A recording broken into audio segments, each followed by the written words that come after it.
బిల్వ దళాలకు ఉన్నటువంటి ప్రత్యేకత ఏమిటి? ఒకసారి పూజలో వినియోగించిన బిల్వ దళాలను మళ్ళీ మళ్ళీ వినియోగించవచ్చా? బిల్వదళం చాలా దివ్యమైనటువంటిది. మనం చెప్పుకున్న పంచకల్ప వృక్షములు అని ఉన్నాయి భూమండలంలో. ఈ పంచకల్ప వృక్షములలో మారేడు చెట్టు కూడా ఒకటి. బిల్వమునే మారేడు వృక్షము అని అంటాం. అసలు ఆ పదంలోనే ఉన్నది గొప్ప విషయం. మారేడు, రేడు అంటే రాజు, ఆధారమైనవాడు, జీవమైనవాడు అని అర్థం. మా రేడు, మాకు జీవము అయినవాడు, మాకు ఆధారమైనవాడు, మాకు రాజు, పరిపాలకుడు, అన్నిటికీ ఆధారమైనది ఆ బిల్వవృక్షం. కారణం ఏమంటే బిల్వవృక్షం లక్ష్మీదేవి సమానం. లక్ష్మీదేవియే బిల్వవృక్షమునందు నివసించి ఉన్నది.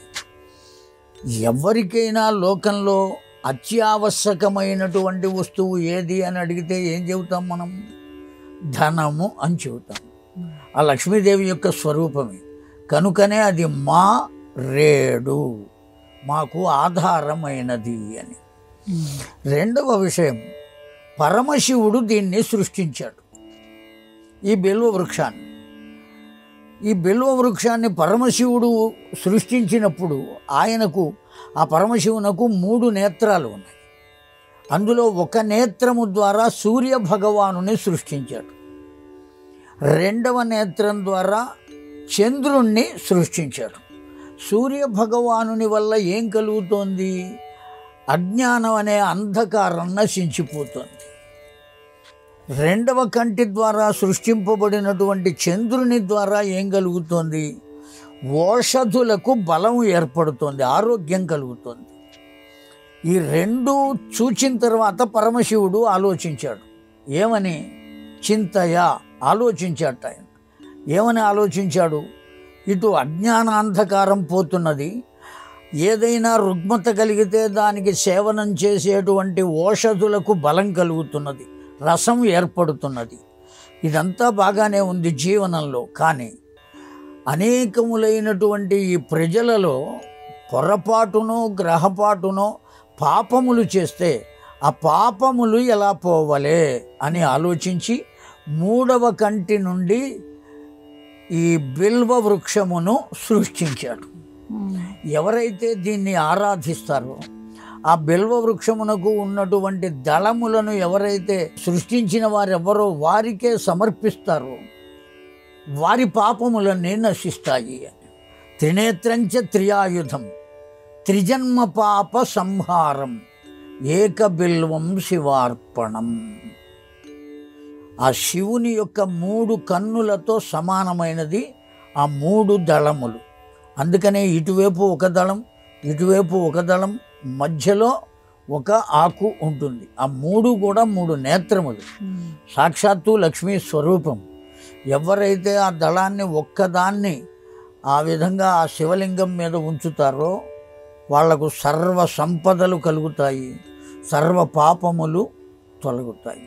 ఒక్క క్షణం బిల్వదళం దగ్గర కూర్చున్నా సరే, బిల్వ ఫలం, ఆ ఫలం కూడా ఆ హోమం కనుక చేసినట్లయితే సాక్షాత్తు ఆ లక్ష్మీదేవి పరవశించిపోయి పరమానందపడి దివ్యమైనటువంటి సంపదలు ఇస్తుంది అని వేదం చెబుతున్నది.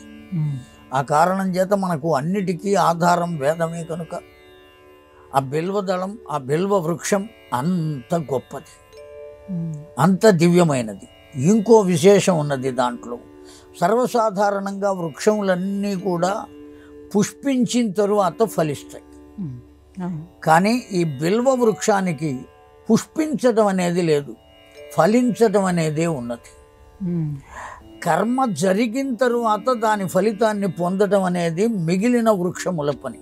కర్మ జరగటం, పుష్పించడం, తరువాత ఫలితం. కానీ ఇక్కడ అలా కాదు. ఏ కర్మ లేకుండా కనీసం దర్శించినంత మాత్రం చేత, స్పృశించినంత మాత్రం చేత మన పాపములను హరింపజేసేటువంటి లక్షణాలు దర్శనం, స్పర్శనం, సర్వపాప వినాశనం. కేవలం ఆ బిల్వ వృక్షాన్ని దర్శిస్తే చాలు, ఆ బిల్వ వృక్షం దగ్గరకు వెడితే చాలు, దాన్ని స్పృశించినా చాలు, మన పాపములు నశిస్తాయి, అందులో ఏమాత్రం సందేహం లేదు. కనుక ఆ బిల్వ వృక్షానికి అంత ప్రత్యేకత ఉన్నది. రెండవ ప్రశ్న మీరు వేసింది, బిల్వదళం ఒకసారి వాడింది మళ్ళీ వాడవచ్చునా? ఒకసారి అర్చించిన తరువాత ఆ అర్చింపబడినటువంటి పదార్థాన్ని నిర్మాల్యము అని అంటారు. నిర్మాల్యంతో మళ్ళీ ఈశ్వరుణ్ణి అర్చించడం అంత మంచిది కాదు. నిన్న చేసిన వాటితో మళ్ళీ అర్చించడం అనేటువంటిది సరి అయినది కాదు. కాకపోతే కలి ప్రభావం చేత ఇప్పుడు అనేక మంది ఆ విధంగా చెబుతున్నారు, కడిగి మళ్ళీ పెట్టవచ్చు అని. ఆ బిల్వదళానికి అంత ప్రశస్తి ఉన్నది అని. మనం కడిగి పెట్టినంత మాత్రం చేత బిల్వదళం యొక్క ప్రశస్తి పెరగదు. దానికి ఉండేటువంటి ప్రశస్తి దానికి ఉన్నది. ప్రత్యేకించి కడిగి పెట్టడం వల్ల అది గొప్పది, అట్టా పెట్టవచ్చు అనేటువంటిది సరి అయిన మాట కాదు. ఎప్పటికప్పుడు క్రొత్తదే పెట్టాలి. ఎప్పటికప్పుడు ఎంత మృదువుగా ఉండాలో కూడా స్తోత్రంలో చెప్పబడింది. అంత మృదువుగా, అచ్ఛిద్రై కోమలై, ఏ విధంగా ఉండాలి? ఏ విధంగానూ ఛిద్రములు, అందులో రంధ్రాలు కానీ మడతలు కానీ ఇటువంటివేవి ఉండకూడదు. కోమలై, అప్పుడే చెట్టు నుంచి తీసి అతి కోమలంగా, లేతగా, మృదువుగా ఉన్నటువంటి దళములు సమర్పించాలి అనే స్తోత్రంలోనే చెబుతున్నది. నేను నిన్న చేసిన దాన్ని మళ్ళీ ఇవాళ నీళ్ళల్లో ముంచి కడిగి తీసుకొచ్చి పెడతాను అంటే ఆ పరమశివుడు పోనీలే కనీసం వీడికి భక్తి అయినా ఉంది కదా అని అనుకుంటాడేమో కానీ మనం చేయడం మాత్రం అంత ధర్మమైంది కాదు. ఎప్పటికప్పుడు కొత్తవే పెట్టవాలి. ఎప్పటికప్పుడు అంత దివ్యమైన భక్తితో ఆ దళాన్ని పరమేశ్వరునికి సమర్పించాలి.